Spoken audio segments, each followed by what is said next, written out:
That was a good one, too. Thank you, John. Some of you took advantage of picking up one of these last week. It's the books of the Bible with a place to write the page number that occurs on your Bible. So if you didn't get one last week or weren't here last week and want one, they'll be up here on my little table. And 2 people left their email to be added to the list last week.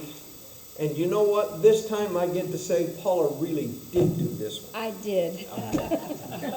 She opened her notes and went, uh-oh, I didn't add these 2 names. So I apologize for that. We'll try to get that handled before next week, even though they protested by not coming tonight, Paula, because they said if we're not worthy of being, on the email list, we shouldn't come. They don't need it. Well, maybe that's it.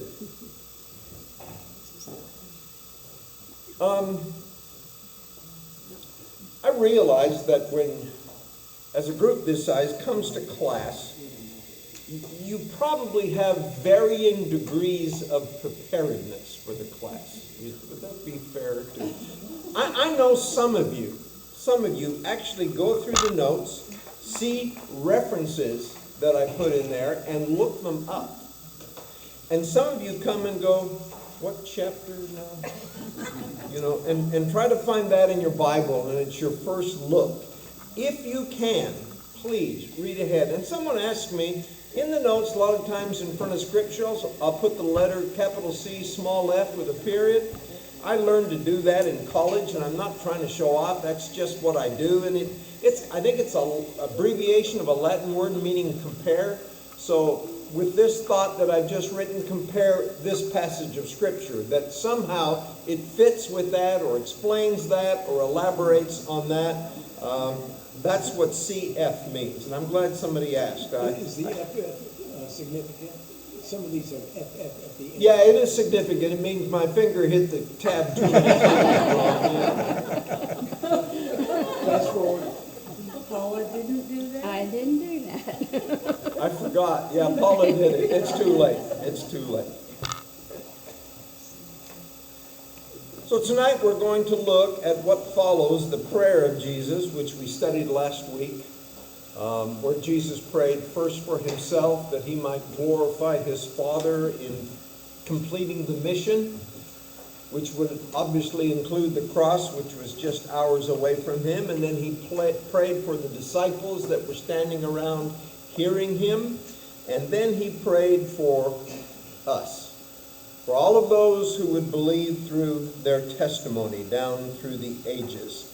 And his main concern was that we might be one, that there would be a unity about us that would speak volumes to the world, that just as the Father and the Son are one, so as brothers and sisters in Christ we are one. And I just suggested to you that we could probably do a lot better on that. I didn't come with any concrete suggestions as to how that would happen, but we need to do better. So, after the prayer, Jesus leads the disciples out the eastern gate, down the slope of the Kidron Valley, across the brook, and up to the other side of the Kidron Valley, where we usually read about the Garden of Gethsemane, right? Right. There's nothing about the Garden of Gethsemane in John. And how many of you read from a New International Version? Paula and I do. Anybody else? Did you notice what they have for the garden there? I know you read. Just his garden. Just says garden. Mine doesn't say garden. It was a There garden. was a garden. Well, I have in my NIV, they must have wised up, because it says in mine on the other side there was an olive grove. This on the other side, there was a garden. Good. He and his disciples went in. That's what it needs to be. There is no reason why they should call it an olive grove. And I'll tell you how they came to that decision. They didn't write me and tell me, but I think I figured it out. The word Gethsemane literally means olive press. Olive press. So not only were the olives grown in this area, they were harvested, and then they were put into the press, Gethsemane, and then the olive oil was produced. So they thought, well, if it's Gethsemane, maybe the garden is really more of an olive grove than anything else. And I think they probably got a lot of criticism for that. And so in the better Bibles, they changed it to garden. But that's exactly what the Greek word is. It's garden. It shouldn't have ever been olive press, but it is in mine. If you read the text, and I hope you did, you probably noticed that John's telling of this story and the chapters that follow is very unique, okay? It's different from the synoptics. Matthew, Mark, and Luke basically describe the scene the same way, but John is different. And Burge, by the way, my wife looked up and it's pronounced Burge. I didn't know Burgie Burge, but it's Burge. And she got tired of me saying Burgie. So Burge does a good job of talking about what makes John different, okay? And I'm going to read this to you and you can think about it. John adds numerous independent details and he omits a few things. Among those omissions are the following. The betrayal with a kiss. Did you notice that wasn't there? I did. The betrayal with a kiss. Jesus' prayer in the Garden of Gethsemane. And by the way, here's a little thing you might want to look for. As far as I know, the phrase Garden of Gethsemane never appears in the Gospels. There's Gethsemane and there's garden, but not Garden of Gethsemane, which ruins some good songs that we like to sing. Another thing he omits is the sleepiness of the disciples. That's probably because John was dozing himself and didn't want to throw himself under the bus. You're in good company, John.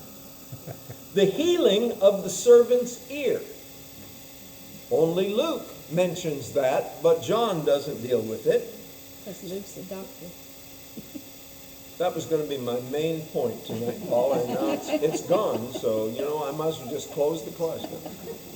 Simon of Cyrene, who was compelled to carry the cross, the mocking crowds, and Jesus' cry from the cross. All of those are omitted in John. But he also adds a number of details. Now, why he omits those and why the synoptics didn't include these is anybody's guess, but I want you to at least hear them. The Roman soldiers falling to the ground in the arrest scene when Jesus identifies himself. If you read the text, that had to be one of the stranger things you read. We're going to talk about that, not successfully, but we will talk about that. Jesus' conversation with Annas, who is the father-in-law of the, I'll call him official high priest, Caiaphas. Jesus' conversation with Pilate. It's a fairly lengthy conversation in John. Nothing about that in the synoptics. John's emphasis on the inscription on the cross. A full description of Jesus' garments. Mary given to the beloved disciple at the cross. Jesus' body threatened with the breaking of his legs. And Jesus pierced with the soldier's lance. And Nicodemus joining Joseph of Arimathea at Jesus' burial. All of those are unique to John. The synoptics don't mention any of those. And I don't know why. I'm just telling you that when you read John, there are some things that you look at and you go, I wonder why he included that. And I wonder why he didn't include the other. I'm going to tell you tonight why I'm pretty sure he didn't include Judas's kiss. Okay? If I have a rationale for anything, it will be for that one. Apparently, you can't tell by reading John, but clearly there's some time that passes between chapter 17 and chapter 18. Because we know from reading the synoptics that when he got to Gethsemane, He asked his disciples to watch and to pray while he went off by himself. Remember that? And he would pray for an hour and then go back and pray for another hour. So a number of hours passed between the time the disciples and Jesus reached the garden until the time when the people who are going to arrest him arrive. And yet John doesn't talk anything about the time lapse in there. He just says, beginning in verse 2, Judas who betrayed him knew the place because Jesus had often met there with his disciples. And he could have just as easily have said, Jesus often slept there with his disciples. Especially during that last week that we sometimes called Passion Week. Jesus would come and he would teach in the temple and he would butt heads with the authorities, and then at night he would go back to the garden with his disciples and they would find a comfortable piece of grass and they would go to sleep. Remember that Jesus stated during his ministry that foxes have holes and birds have nests, but I got plenty of nothing. That's where that song came from, but no. He didn't have a place where he could lay his head. Now, I am fully persuaded that the Jews did not want to arrest Jesus. In fact, in Matthew 26, 1 through 5, and I think that's in your notes, they make the point that we have got to find a way to get rid of this guy, but not during the feast. Because there's too much trouble that can happen if we arrest him during the feast. There might be a riot. There might be an uproar. There might be a revolt. We can't do it during the feast. But then something changed their mind. Excuse me, it's Judas. Can I come in? Judas comes with an offer. And here's essentially what he says, even though it's not in the text. I had a special revelation about this. You know, this would be a good time. I just came from eating the Passover meal with him, and he's being weird. He's talking about death, and he's talking about leaving, and everybody's confused. This might be a great time for you to arrest him. And it seems to me that they began to weigh the pros and the cons of that. They'd already said it's not a good time because of this, but it might be a good time because of what Judas says. And so they mustered their forces and made the decision, we're going to go through with it and find him. And I believe that from the beginning, Pilate was brought into what was going on. Caiaphas and Pilate have a decent relationship. Okay? Caiaphas is the one who is the Roman entrusted high priest. Caiaphas is, and Pilate, of course, is the governor whose normal residence was on the seaside in Caesarea. He only came to Jerusalem when they thought they might need him down there. And during the feast was one of those times. And the soldiers who were normally up there in Caesarea with him, they would come down with him. And so I believe that the Jews went to Pilate and says, listen, we need your help. We need your collaboration. We have decided that this Jesus of Nazareth, who is as guilty as sin with sedition. Everybody know what sedition means? Yeah. That means when you've got bad plans for the government. Who is guilty of sedition needs to be arrested. And frankly, we've tried a couple of times and haven't been able to. So we would like you to send some soldiers, Roman soldiers, along with our temple guard. And let's get the job done. Because John uses a word in describing the crowd that came to Jesus that night. He uses a word that suggests there were, listen, hundreds of Roman soldiers.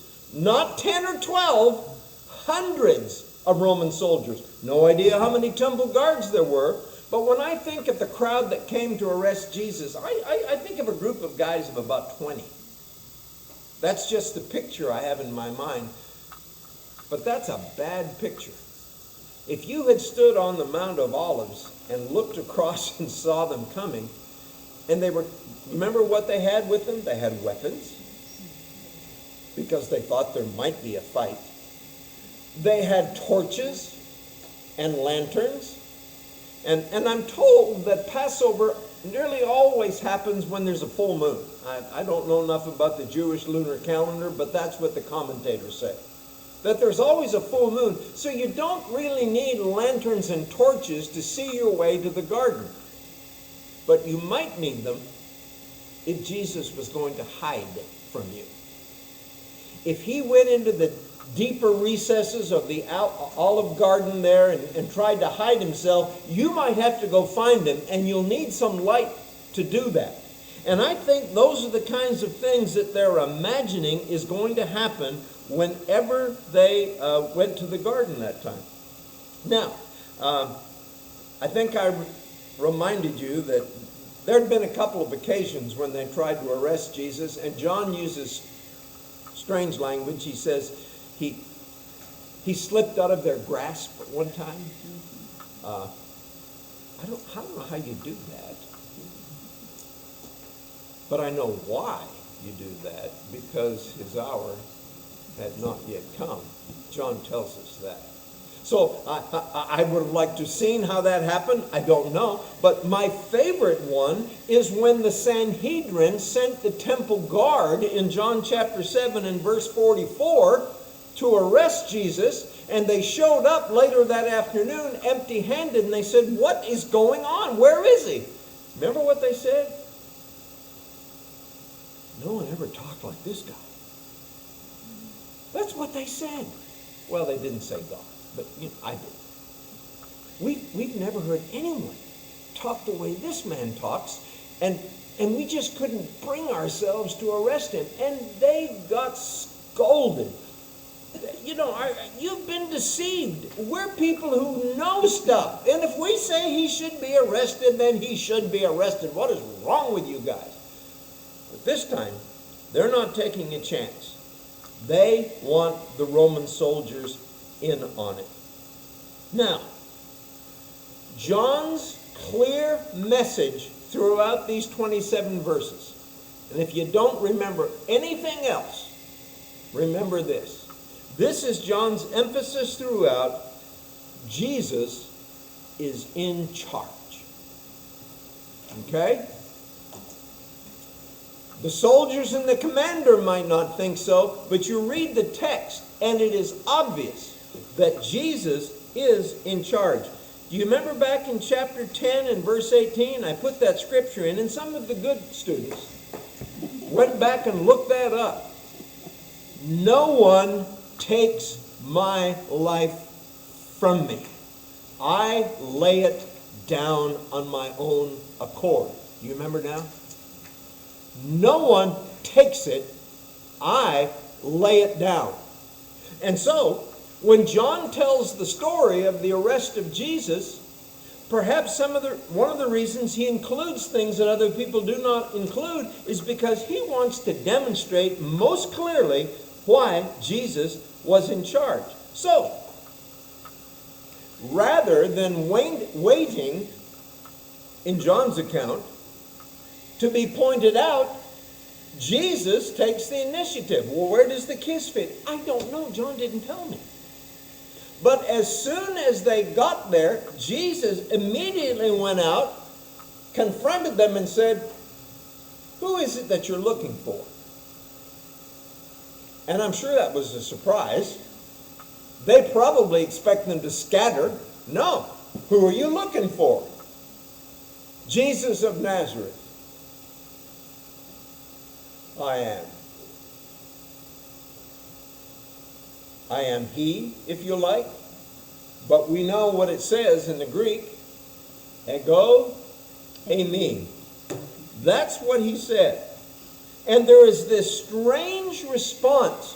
It says that when he said that, hundreds of people start falling backwards onto the ground. Or at least they fall to the ground. And it is really interesting to read commentators try to explain what happened. Some of them would suggest that it kind of surprised the guys in front, and so they all started to fall backwards, and because they were standing so close to one another, it had a domino effect, and they all went down. Guys, this is the Roman army, not the Three Stooges. I mean, that's not the kind of thing that happens in a Roman army. And I want to read, I actually had several readings tonight. That's because I ran out of good material of my own, and I thought, I better have something decent. So let me read what Morris says, and then I'm going to read what Burge says. All four Gospels agree that this, no, that's what you,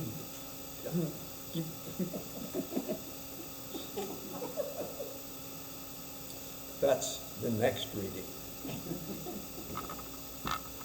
The Lord knows all things that are coming upon him, and in the light of this knowledge, he goes out to meet the soldiers. He is not arrested at all. He has the initiative, and he gives himself up. First, he asks whom they are seeking, and when they say Jesus of Nazareth, he replies, I am, which may well mean I am Jesus of Nazareth. But the answer is in the style of deity. This must have been a most unexpected move on his part. The soldiers had come out secretly to arrest a fleeing peasant. That's what they thought. But in the gloom, they find themselves confronted by a commanding figure who, so far from running away, comes out to meet them and speaks to them in the very language of deity. And it surprised them.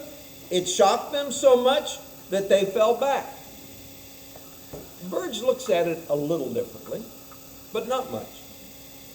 I hope I've got the right one. Yes. This verse does not describe unruly soldiers backing away and stumbling, as some commentators say, nor is it about the psychological effect of Jesus' personality on the mob. And then he puts Morris's name as having said that. I'm not sure that's what Morris said, but it was close. Rather, John creates another of his many ironic scenes. Jesus' words provoke a response that even those who hear it likely do not understand. This is the biblical response of holy fear before the Lord.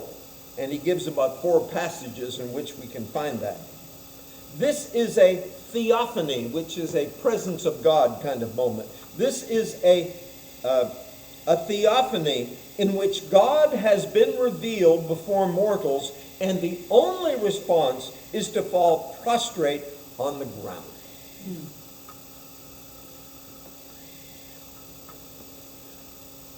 I think both of those ideas are good. What I would really like is for me to be able to ask you, why did that happen? You were there. Why do you think that happened? And he'd probably say, why don't you read what Morris and Burge say? And maybe that would help. No, that's the problem. John doesn't tell us why this happened. He just said that it did happen. And when they had kind of picked themselves up and dusted themselves off, Jesus approaches them again and he asks them the same question, who do you seek? And they say, Jesus of Nazareth. And he said, I already told you, that's me. And if it's me you're looking for, let these guys go. The disciples don't need to be arrested. If the arrest warrant you're carrying is asking you to pick up Jesus of Nazareth, I'm here. You can take me. But not these guys. You leave them alone. And when he does that, I'm reminded of chapter 10, in which Jesus talked about the Good Shepherd. Maybe you did too. He said the main concern of the Good Shepherd is the sheep. The thief comes in and the hired hand goes, woohoo, and he runs. No, not this shepherd. He is going to make sure that the sheep are taken care of. If you want me, let them go. And besides that, John says this was to fulfill what Jesus had said earlier.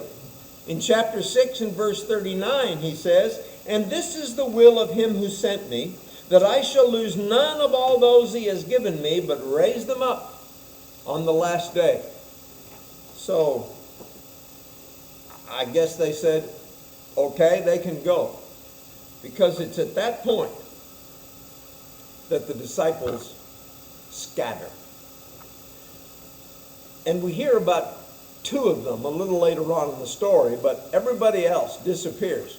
Where's the other Judas? Where's Thomas? Where's Bartholomew? Where are these guys? They're gone. And Jesus had said, the time is coming, the hour is coming when you will just run like scared rats. And that's exactly what they did. And by the way, that is pointed out specifically in Mark's description of what happens here. John doesn't mention them being scattered. He doesn't mention them at all. But that's what happens. But there's more here to the idea that Jesus is in charge. And I hope I make this point clear enough to where you come close to believing me. Jesus also chooses what his response is to his enemies. Because you see, he has a choice. But he chooses to fulfill, like Isaiah 53, the sheep that is about to be slaughtered just takes it. And Isaiah 53 is pointing to the time when the Messiah would come. He would later say, or it's reported, don't you know that if I wanted to, I could call more than 12 legions of angels? You remember that? I could do that, but I choose not to. I am in charge of what is going to happen here. And what is going to happen is that my disciples are going to get to leave, and I am going to take the brunt of the will that the Father has for me. Well, at that point, Peter had a different idea. He drew his sword, and I put knife in parentheses in the notes because don't think of this long thing. Think of something like a rapier. I don't even know what a rapier is. But anyway, it's smaller than a sword, I think. It's something that could be hidden fairly easily in the garment. And Peter pulled that out, and he took a swipe at one of the servants. His name was Malchus. By the way, John is the only gospel that says Peter did that. Thanks, John. One of the apostles is what the synoptics say. And John is the only one who mentions that the person who got his ear cut off was Malchus. He's the only one. And so, I don't know if John is saying, see, I tell you, I'm an eyewitness to all these things. I was there. I saw Peter do it, and I saw Malchus get it. But that's what happens. And then, many of you know that the only gospel, Paula knows, the only gospel that reports that Jesus healed Malchus's ear is Luke. Dr. Luke. And in parentheses he said, and he did it without stitches. He didn't say that. He said Jesus simply took the ear and restored it. And I'm trying to envision what that looks like in my mind, and I'm thinking, if you're close enough to see that, doesn't that somehow impress you? Doesn't that somehow make you believe that this guy is not just your normal human being? The very fact that we were down on the ground a while ago, and now he heals an ear without stitches, which is not only miraculous, but it's a great act of kindness. Jesus says, put your sword up, Peter. That's not the way we do things, because Jesus has chosen how he will respond. And then he says, will I not drink the cup that my Father has prepared for me? Now, most of you remember that when Jesus prayed in the Garden of Gethsemane, even though that phrase is not in the New Testament, When he prayed in the Garden of Gethsemane, the main point of his prayer was, Father, let this cup pass from me. Now he's telling Peter, what? I'm not going to drink the cup. And when you read that cup in the synoptics, it almost sounds like a cup of sorrow, but it's not. Do you know what the cup represents usually in the Old Testament? And don't say something to drink out of. It's God's wrath. It is the cup of God's wrath. Now, when the Bible speaks about God's wrath, it doesn't have the idea of God getting ticked off. It doesn't. I'm not saying he never does, but it doesn't refer to that. It refers to God's holy revulsion at evil and unrighteousness and injustice and wrongdoing. It is the punishment that those kinds of things naturally bring about. For instance, in Isaiah 51:17, did I give you that passage? Yes. And I know some of you have already looked that up. Awake! Awake! Rise up, O Jerusalem, you who have drunk from the Lord the cup of wrath. And one in the New Testament, in the book of Revelation, talking about those who worship the beast. He too will drink of the wine of God's fury, which has been poured full strength into the cup of his wrath. When Jesus says, shall I not drink the cup? He is saying, shall I not take upon myself all the wrath of God? His holy revulsion for sin. We do understand, don't we, that it was on Jesus that God laid the sins of the world. And Jesus has to accept the punishment for that wrath. And it's his cup. Shall I not drink the cup? Peter thought, no, you don't have to drink the cup. I've got another way. I had a little sermonette prepared, but it'll go by the wayside. Just mention. We still often focus on the flesh as a way to overcome evil. Peter's answer was a fleshly answer. If we got enough guys with swords, we'll be all right. Yeah, right. There's 12 of us, and there's hundreds of Roman soldiers, trained Roman soldiers. That's not the way we're doing it, Peter. We think the answer will come through violence or protests or politics or whatever. We think that's how we're going to get it done. And I would suggest to you that in many areas, prayer and selfless, loving service to others will go further in defeating evil than the other. I know that the cup is always stronger than the sword when the cup is God's plan. And for Jesus, the cup was God's plan. Yes, it's going to involve a lot of suffering, but that's the way it has to be. And I think sometimes we might arm ourselves better with other things. For instance, I put this in your notes, I'm sure. 1 Peter 2:23. When they hurled their insults at him, he did not retaliate. When he suffered, he made no threats. Instead, he entrusted himself to him who judges justly. So Jesus demonstrates that he's in charge by not waiting to be identified. He just steps out and identifies himself. He's the one who makes the suggestion, and it's accepted, that the disciples get to go away. He's the one who gets to decide how he is going to deal with this huge band of soldiers. Not with a sword like Peter does, but with suffering love. He does not retaliate. And by the way, I put in your notes that it's in Mark 14:50 that it says the disciples were scattered. Now with that, the unlawful trial of Jesus begins. And nearly from beginning to end, it is a farce.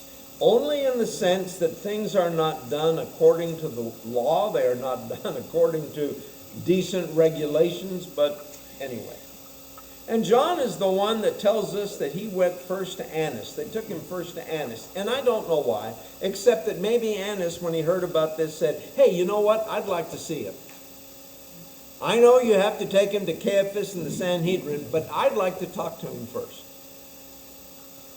And by the way, in the Jews' minds, Annas was the high priest.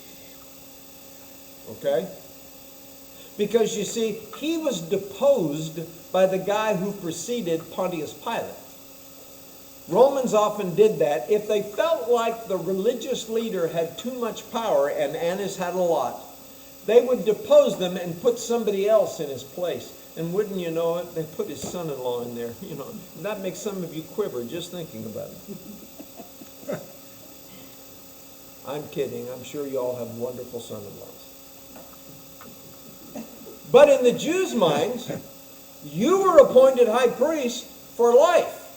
And if the Romans deposed you, yeah, they could do that. But in your mind, you still had a loyalty to Annas. And that may have been involved in their rationale for taking them there. But only John tells us that. Two of the 11 disciples who scattered, returned. Peter was one of them. I know you read this. And the other one was, I heard a John. I heard a couple of Johns. Is that in a footnote, Paula, or in your commentary, or where is that? My commentary says. Oh, your commentary.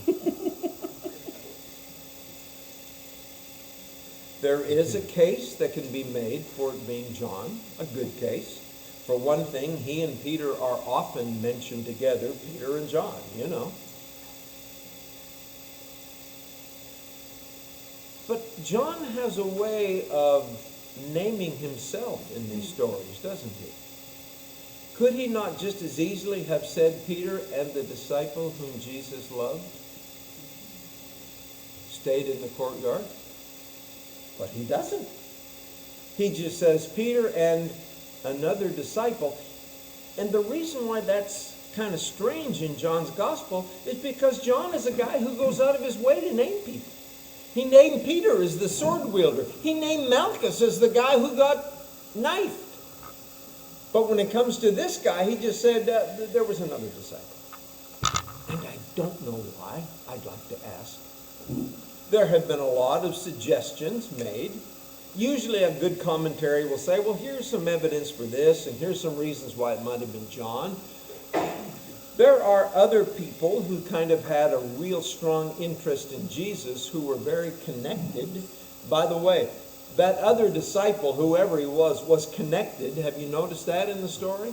So there was Nicodemus, who came to Jesus by night. There was Joseph of Arimathea, who had the nerve to ask for the body of Jesus when it was taken down from the cross.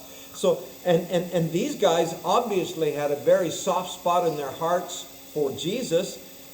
And maybe it was one of them, because whoever this person was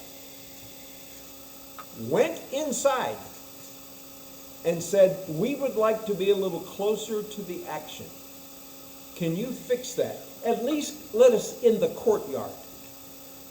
And the person said, how many of you? Just me and my buddy, Peter. You can come in. So picture this now. John goes, the person, the disciple goes outside, whoever it is, finds Peter and says, it's okay for us to go in. He says, are you sure? That's not in the text. Are you sure? Yes, I fixed it. It'll be all right.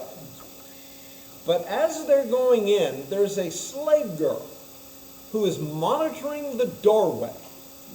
And when she lays eyes on Peter, she asks him, aren't you one of the disciples? Weren't you with Jesus? Now, I have pointed out to you on a number of occasions that in Greek, every time someone asks a question, it is always obvious whether it expects a positive answer or a negative answer. Do you remember that? That's important to remember. We can do that in the English language, but it's not always possible. If I said, Paula, are you drunk? See, when she is, she giggles like that. See, when I say that, you may have no way of knowing whether I think she is or whether I think she isn't. But if I said something like, you're not drunk, are you? That would think, that I don't think she is. But are you drunk?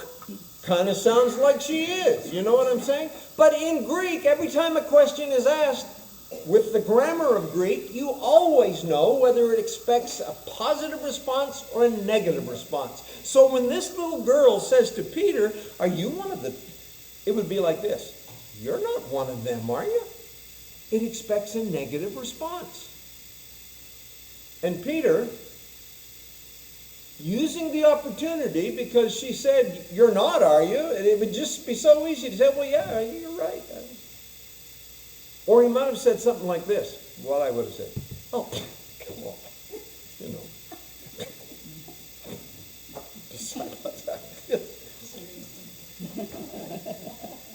But he blew it off. Now, I don't know what begins to go on in Peter's mind at that point. Maybe nothing. But if it was me, there'd be something going on there. What did I just do? What did I just do?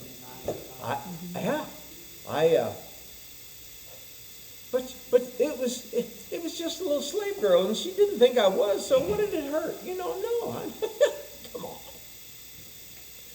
So that's kind of where it begins. Anyway, remember now that Peter had made a very bold statement back there in chapter 13, verse 37. He said, I would lay down my life for you. And I believe that's demonstrated there in chapter 18, verse 10, when he drew his sword. I don't think Peter thought they had much of a shot, but let's take as many as we can. I'd lay down my life for you, Peter said. And so I think Peter has this bravado picture of what it would be like to stand up for Jesus.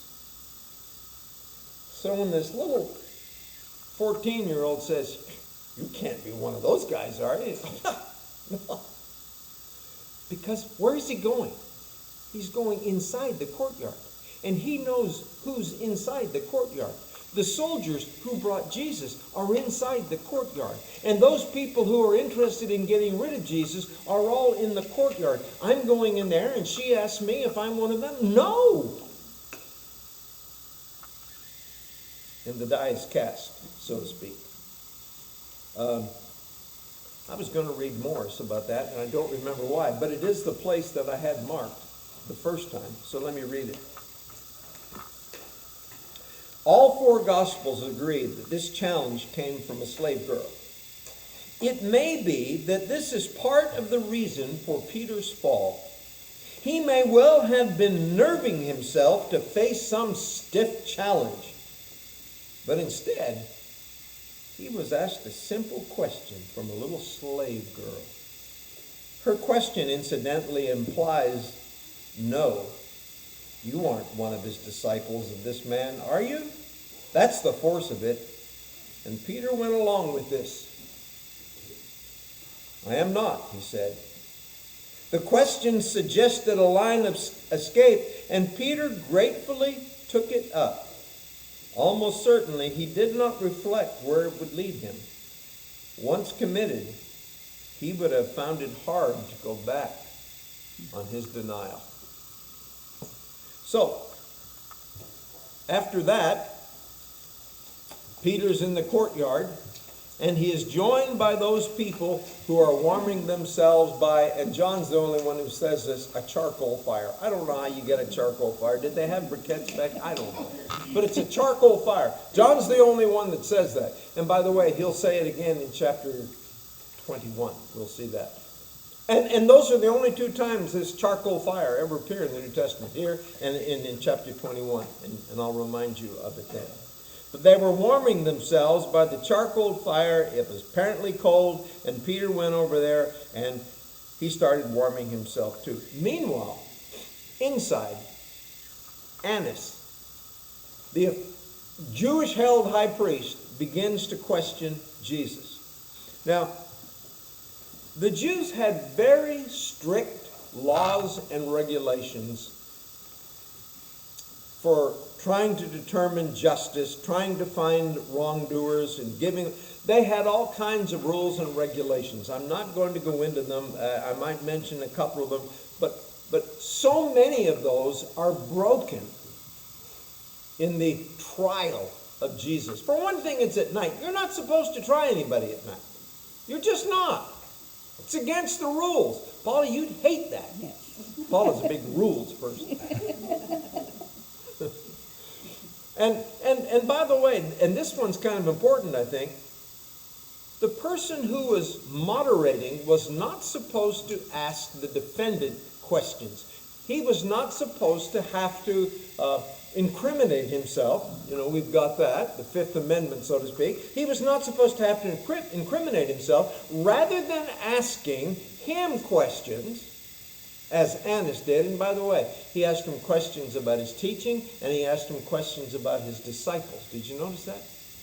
His teaching and his disciples. What is your thing? What do you emphasize when you teach? How are you different than the other rabbis? Are you different than the other rabbis? And who follows you? Who do you influence? Is there anybody I know that follows your teachings? He asks Jesus those things. And Jesus says, and I know I'm paraphrasing, wow, you can't find anybody else to ask? I mean, I taught openly all the time, and there's a lot of people that heard me. You could ask them. Now, that sounds flippant.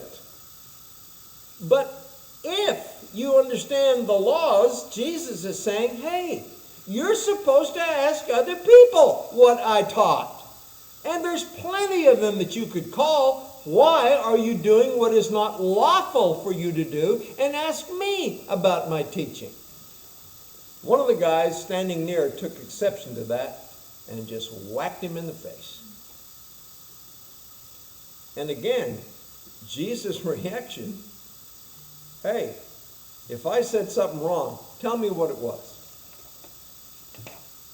But if what I said was right, why in the world would you hit me? By the way, even as today, it's unlawful for the prosecutor to send somebody up to bash the guy in the face who's on trial. And it was unlawful then as well. But Jesus is simply saying, I told the truth about who should be questioned. It's the witnesses that heard me speak. And for that I get bashed in the face?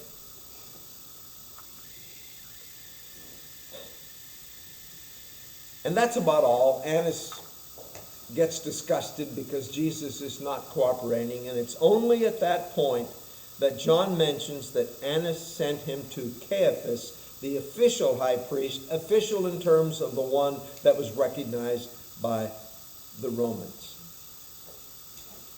It's interesting the way John mentions Caiaphas. In verse 14, Caiaphas was the one who had advised the Jews that it would be good if one man died for the people. Do you remember when that was?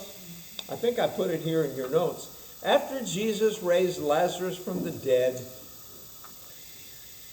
the big shots got their heads together and said, what in the world are we going to do? And one guy said this, and one guy said this, and finally Caiaphas stepped in and said, you guys know nothing. And that's when he said, it's better that one man should die than that the whole nation should perish. And so when John thinks of Caiaphas, he thinks of him as the guy who said that. And one of the reasons that's important is, if Jesus is being taken to Caiaphas for trial, he's not exactly someone who is fair-minded. He has already announced that it would be better to kill Jesus. And now Jesus is going to stand trial before him once he's already made up his mind. That's why John, I think, reminds us of what Caiaphas said. Gathered with Caiaphas, by the way, were the members of the Sanhedrin. John doesn't talk about them. Now, I'm going to tell you right now that I'm going to cheat. Usually, if I'm studying John, I don't like to talk about what the other Gospels say very much. But I'm going to do that more than usual. Paula will yell at me when we get home. And she said, "You're not supposed to do that." Because I think it's important that we try to remember all the things that were going on. John's emphasis, Jesus is in charge. But there are other things that the synoptics tell us that help us to get a fuller picture of what in the world is going on here. Gathered with him, with Caiaphas, were members of the Sanhedrin, and they called in false witnesses. Guys off the street, "I'll give you 2 denarii if you'll come in and testify." But the synoptics said that when they testified, they couldn't even agree. Some of them couldn't think of anything to say. One guy said, "Hey, you know what? I thought of something. I heard him say that he was gonna tear down the temple and build one that's not made with hands." That's not exactly what he said, which you would expect from a witness who really has no concern for the truth. But there was early in John, "Destroy this temple," he said, "and I'll rebuild it in 3 days." He didn't say not one with man. But anyway. So if someone said, "Oh, I remember that." Ooh, what a crime. You get 20 years for saying stuff like that. Not really. But that's about the best that they could do. And for the most part, while all of that stuff is going on in front of Caiaphas, and we get this from the synoptics, Jesus stood there and said nothing. As a sheep before its shearers is silent, he said nothing. Until Caiaphas said, "I am so sick of you not saying anything. I'm going to ask you a question, and buddy, I better get a straight answer. Are you the Christ? You tell us if you're the Christ. Are you the Messiah? Are you the guy we're waiting for?" Jesus said, "Yeah. Yeah, I am." Now he adds some things there in Matthew and so forth, but yeah. And Caiaphas rips his robe and says, "What more evidence do we need? This is blasphemy and worthy of death." Caiaphas said, "We got to find a way to put him to death," and now we have a reason. He has committed blasphemy. Now remember that that's what Caiaphas decided he was guilty of. When they take him to Pilate, will blasphemy be enough for Pilate? No. Pilate doesn't care about that kind of stuff, so they'll come up with some other stuff. But what they come up with right now is the conclusion that he has committed blasphemy and he is worthy of death. And at that point, according to the synoptics, and I want us to see this because it really adds to what's going on, some of the soldiers there decided to have a little fun with it. They had him blindfolded and they started to spit on him. Have you ever been spit on? Makes you angry. There is very little that's more demeaning than being spit on. And then they began to punch him. And they challenged him to prophesy, not about the end times. Prophesy in the sense of, well, you're blindfolded, but since you can see anyway, who hit you? Come on. Was it Greg? Did Greg hit you? Who was it? And they just started having a good time with him. And then, after all of that, Matthew says they took him outside and they beat him. That's after this. That's after the spitting and the punching. Then they took him outside and they beat him. Now remember, he hasn't even been to Pilate yet. But those are some of the things that happened early on in the trial. Back to Peter. Peter now faces an even more difficult temptation, I believe. He is warming himself by the fire, and he is again asked about his discipleship. And again, the question is asked expecting a negative response. You're not one of his disciples, are you? No, I'm just cold. I'm just cold. I'm waiting on my buddy. He's inside, which he was apparently. I'm waiting on my buddy. I'm just trying to stay warm. I know. And then, as luck would have it, wouldn't you know it, one of Malchus's relatives was standing there by the fire and said, "Wait a minute. I saw you in the garden. Aren't you one of his disciples?" And this time the question is asked in a way where a positive response is expected. In other words, said something like, "You are one of the disciples, aren't you?" But Peter denied it again. And I would remind you that when the synoptics tell the story of the third denial, Matthew says he began to call down curses on himself. Mark 14. He called down curses on himself and began to swear that he didn't even know this man. What was that I just heard? A rooster crowing. No. And it hits, it hit Peter like a wave. That's what Jesus said I would do.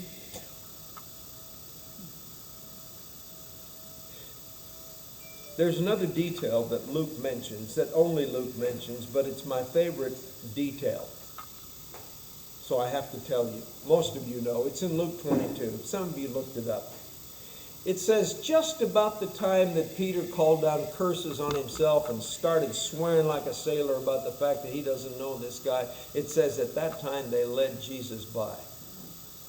Do you remember? And Jesus turned and looked at Peter. What a crusher. Just think of what that would do to you. And the synoptics tell us that Peter went out and we usually hear the phrase wept bitterly. If I were writing it, I'd probably put he sobbed completely out of control. Can you imagine? I'll lay down my life for you. Would you do that, Peter? That's great. But you know what's going to happen? And it happened, just as Jesus had said. And then the Lord looked at him, and Peter was destroyed. Now, I just want to say a few things about that as we close up. Probably most of us have found ourselves in a situation where we have the opportunity to be a decent witness for Jesus or not.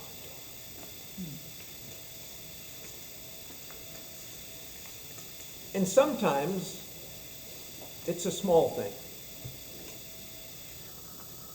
Sometimes if we had an opportunity to get up and debate someone, we could do that. But sometimes the temptation to not be the kind of witness for Jesus that we know he wants us to be, sometimes those come in a different form, don't they? Sometimes it comes to, like Peter with the little slave girl. That's not what he was expecting. He wasn't expecting a little 14-year-old girl to say, "Hey, you're not one of those, are you?" I know I have found myself in situations like that. And sometimes you decide, well, I'll just let that slide. I'm not going to say anything to that. But then something a little more serious happens. And now you feel like, well, if I say something now, they'll wonder why I didn't say something before. so you don't say anything again. And you know in your heart that Jesus could just really stand to have someone to, could really want someone to stand up for him right here and to say something. But you've already missed that opportunity and you can't go back now, and then sometimes it gets just completely out of hand and there you are stuck without a witness. I've been in that kind of situation, and I think most people have. I would just make a couple of things, bring a couple of things to your mind. Number one, preparing ourselves for spiritual combat is mandatory. And by spiritual combat, I'm including being brave enough to openly let people know that we belong to Jesus Christ, that His Spirit lives within us. You don't have to be a Bible thumper, but when something happens where a good word for Jesus would be fitly spoken, ask the Lord to keep you ready for those kinds of things. I don't know that Peter was ready. Do you remember in the Synoptics when Jesus is praying, what the disciples are doing? Sleeping. Sleeping. Sleeping. Couldn't you pray? Jesus said, couldn't you just pray? Couldn't you watched and prayed with me?